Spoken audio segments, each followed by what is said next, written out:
Жогорку кеңеште өкмөттүн отчету талап кылынды. Мындай маселени Өнүгүү Прогресс фракциясынын лидери Бакыт Төрөбаев көтөрүп чыкты.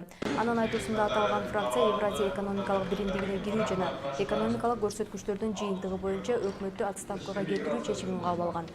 Буга байланыштуу регламент негизинде тез арада өкмөттүн 2016-жылдагы отчет бериши керектигин Төрөбаев кошумчалады.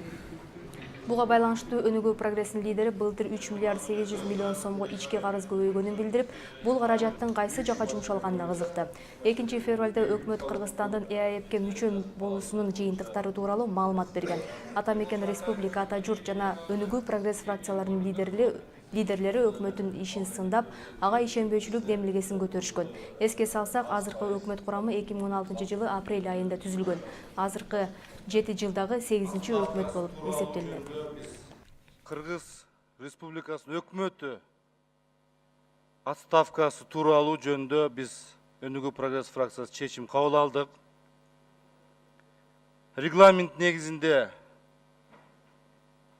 өкмөттүн отчетун 2016-жылдын талап кылабыз. Тез арада отчетун берсин. Ошого байланыштуу мен алдын алуу суроолорду берип коеюн, Ашыбек Мойдунович.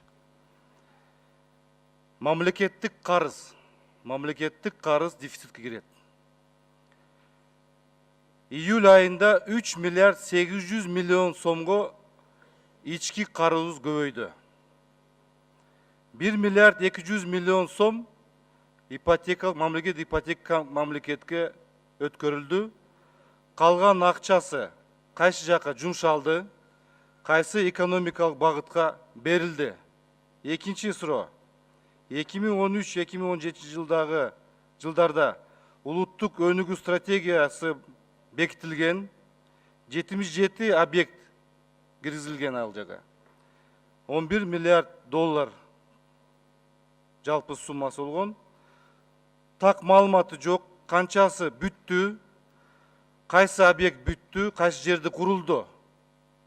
Үчүнчү, күчтүү аймактар, күчтүү Кыргызстан деген урааныбыз бар. Канча аймагыбыз, айыл өкмөт дотациядан чыкты.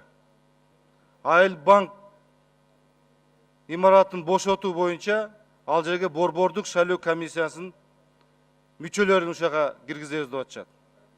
Айыл банк 70 000 адамды тейлейт. Анын ичине 80% дыйкандарды тейлейт. 250 кызматкер иштейт ал жерде. 45 кызматкер борбордук шайлоо комиссиясында иштейт. Эмне ар бир 3 кабинетте бир борбордук шайлоо комиссиясынын мүчөсү иштейби? Биз жазгы талаа жумуштар алдыда турабыз. Биз дыйкан жөнүндө ойлонобузбу же борбордук шайлоо комиссиясынын мүчөлөрү жөнүндө?